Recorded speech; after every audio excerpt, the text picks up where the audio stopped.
மக்களே, தயவுசெய்து கொஞ்சம் உங்களை நினைத்து பாருங்கள். யாரோ இறந்ததற்காக யாரோ அழுவுறீங்க.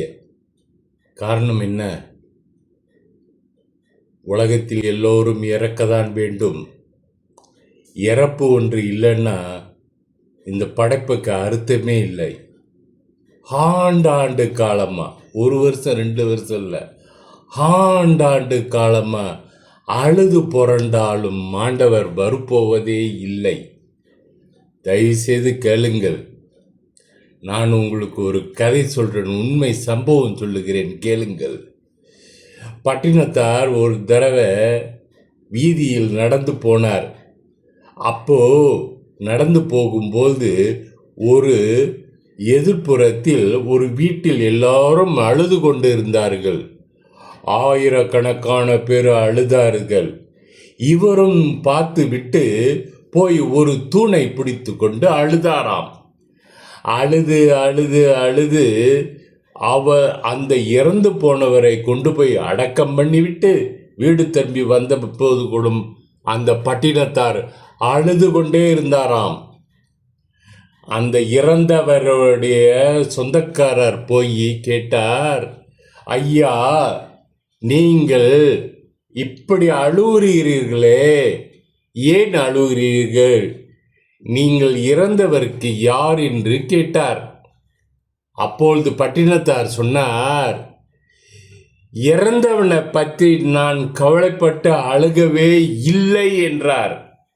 திகைத்து கேட்டார், அழுக போற சாக போறவர் எல்லாம் அழுவதை கண்டு தான் நான் அழுகிறேன் என்றார். சாக போற மனிதர்களை நினைத்து நான் சொல்லுகிறேன், ஒன்று கேளுங்கள். பாரதி ராஜா இளைய, அவர் ரொம்ப கஷ்டப்பட்டு வந்தவர். யாருடைய பணம், யாரால் அவர் இந்த நிலைக்கு ஆனார்? கொஞ்சம் யோசித்து பாருங்கள்.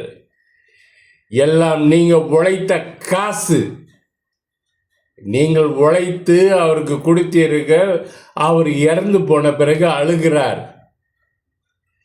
எவன் ஒருத்தன், கிருஷ்ணர் அந்த காலத்திலே சொல்லிட்டார், எவன் ஒருத்தன் எதற்காக அழுகிறானோ அவன் சாகும்போது அதுதான் வரும் உங்க முன்னாலே. மலேசியாவில் பேரும் புகழும் பெற்றவர் அலி.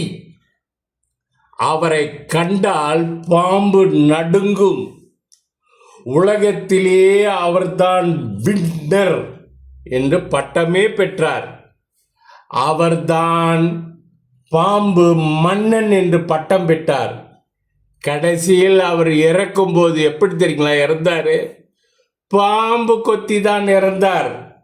பாம்பை கண்டால் படையே நடுங்கும், ஆனால் அவரை கண்டால் பாம்பு நடுங்கும். அப்படியாப்பட்டவரே பாம்பு கொற்றி தான் செத்தார். ஆஸ்திரேலியாவில் முதலைகள் அவரை கண்டால் பயந்தடித்து தண்ணீர் ஓடிடுமா. அப்படியாப்பட்ட மன்னன், மிருகங்கள் எல்லாத்தையும் ஆட்டி படைத்தவர். ஒரு நாள் அவர் நீந்தி கொண்டிருந்தார். மீன், சின்ன மீன் அவரை கொத்திட்டான், செத்துட்டாராம். பார்த்தீங்களா? கிருஷ்ணர் அப்பயே எழுதிட்டு போயிட்டார், எவன் ஒருத்தன் எதற்காக அழுகிறானோ அவனுக்கு அதுதான் வந்து சேரும். நீங்கள் உங்களை நினைத்து நீங்க பாருங்கள், உங்களுக்குள்ளே எல்லாம் இருக்கின்றது. ஒரு நாள் நீங்கள் போகத்தான் வேண்டும். இந்த உலகத்தில் எல்லோரும் போகத்தான் வேண்டும். போவதற்கு தான் நாம் இன்று வரை உழைக்கிறோம், உழைத்து வாழ்ந்து கொண்டிருக்கிறோம். எங்கள் நாட்டிலே மலேசியாவில் ஒரு பூசாலியை நான் சந்தித்து கேட்டேன், அன்றாடம் நீங்கள் என்ன செய்கிறீர்கள் என்று. அவர் ஒரு கதை சொன்னார். அவர் சொன்னார், விதை இருக்குதுங்களா, பூ விதை, அது பையில போடுறது, பலவிதமான விதைகளை பையில் போட்டு அதை அடைத்து விற்கிறார். இதற்கு அவரே ஒரு பெரிய நிர்வாகமே வச்சு நடத்தினார்கள். மலேசியாவில் விதைகளை போட்டு பையிற்குள் அடைத்து அதை விற்கிறார்கள். மனிதர் அதை வாங்கி கொண்டு அந்த விதையை பையில் போடுவன் சம்பாதிக்கிறான். அதை வாங்கி கொண்டு மண்ணில் போடுறானே அவன் பொழைக்கிறான். மண்ணில் போட்டு அது வந்த பிறகு பூச்சிக்கொல்லி மருந்து போடுறவன் மருந்தை கண்டுபிடித்து அவன் பிழைக்கிறான். பூ பெரிதாக வந்த பிறகு அதை வெட்டி அடியோடு வெட்டி கொண்டாந்து பட்டணத்தில் விற்கிறான். வாகனம் ஓட்டுவன், லோரி ஓட்டுனர் கொண்டாந்து விற்கிறார். அவன் சம்பாதிக்கிறான். அந்த பூவை ஒன்று ஒன்றா வெட்டி மாலையாய் போட்டு விற்கிறார். அவர் சம்பாதிக்கிறார். மாலையாய் விற்ற பிறகு அந்த மாலையை ஒரு தட்டில் வைத்து இறைவனிடம் நீங்கள் நேரடியாக கொடுக்க முடியாது. அந்த மாலையை ஒரு பூசாலிக்கு 10 வெள்ளி சொருவி வைத்தால்தான் அவர் போய் கடவுள்களிடம் சொல்லுவார், இன்னாரு இன்னாரு இன்னாரு இன்னாருன்னு சொல்லுவார். இல்லைன்னா நாசமா போ நாசமா போ நாசமா போ என்று அவர் ஓதுவார். 10 வெள்ளி 10 ரிங்கிட் நீங்கள் வைக்க வேண்டும். அப்பதான் பூசாலி போய் ஒழுங்காக சொல்லுவார். பார்த்தீங்களா, ஒரே ஒரு பூ, அந்த பூவுக்கு பல கதைகள் இருக்கு. நான் சொன்னது 4 பேர் தான். ஆனா இந்த பின்னாலே வாழ்பவர்கள் எவ்வளோ பேர் இந்த பூவுக்காக. பூ இறைவனிடம் சேருவதற்கு அது படுற பாடு இருக்குங்களே, கொஞ்சம் நெஞ்ச இல்ல.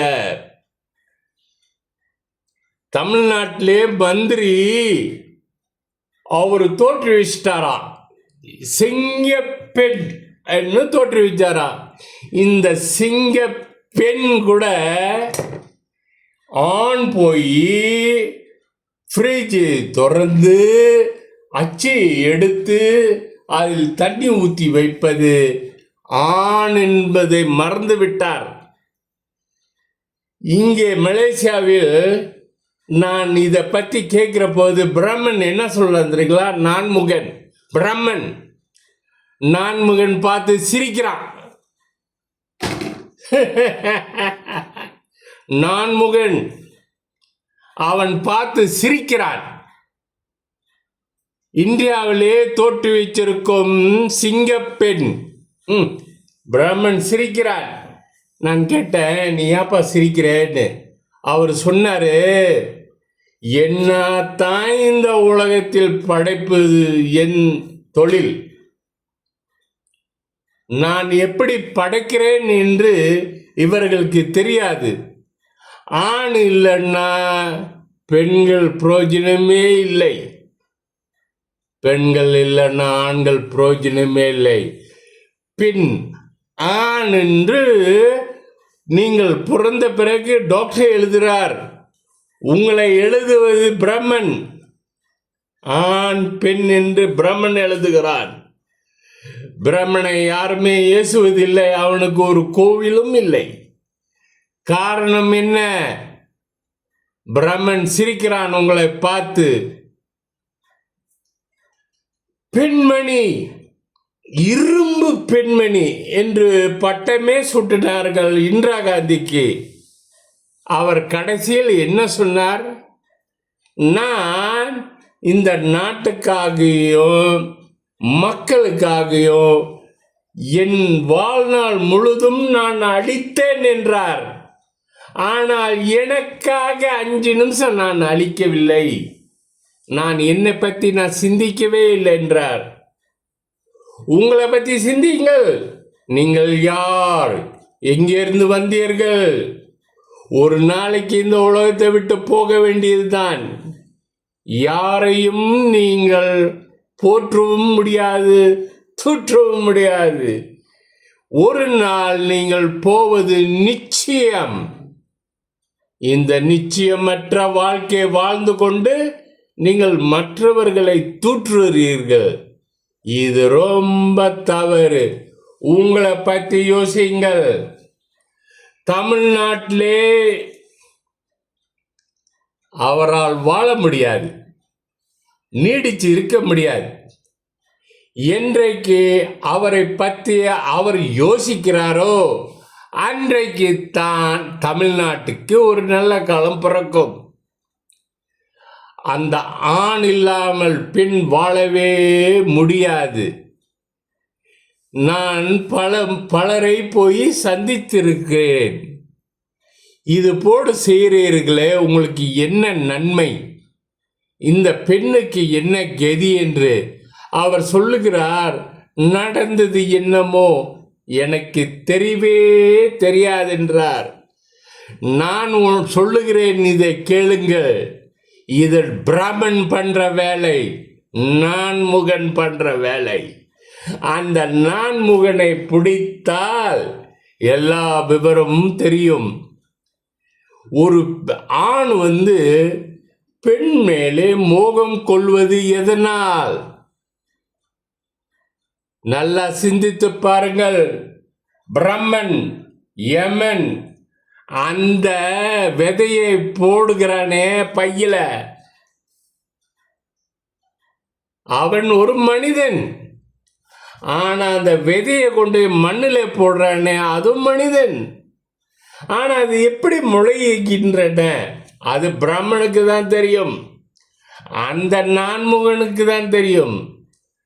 அந்த பிரம்மன் தான் இந்த பூமியை படைத்தான், மனிதனை படைத்தான், எல்லாத்தையும் படைத்தான். ஏன் ஒன்று உடல் உறவு என்று வைத்தான். சிந்தித்து பாருங்கள். ஒவ்வொரு ஆணும் சிந்தித்தால் தெரியும். உடல் உறவு கொள்ளும் பொழுது இருக்கும் ஆசை, உறவு கொன்ற பிறகு உங்களுக்கு என்ன தோணுகின்றது நினைத்து பாருங்கள். அந்த ஆசையை தூண்டி விடுவனே பிரம்மன், அந்த நான்முகன். நீங்கள் தான் அந்த நான்முகன், அந்த பிரம்மன். இதை ஒவ்வொருத்தரும் உணர வேண்டும். உங்களே நீங்கள் அறிந்து கொள்ளுங்கள்.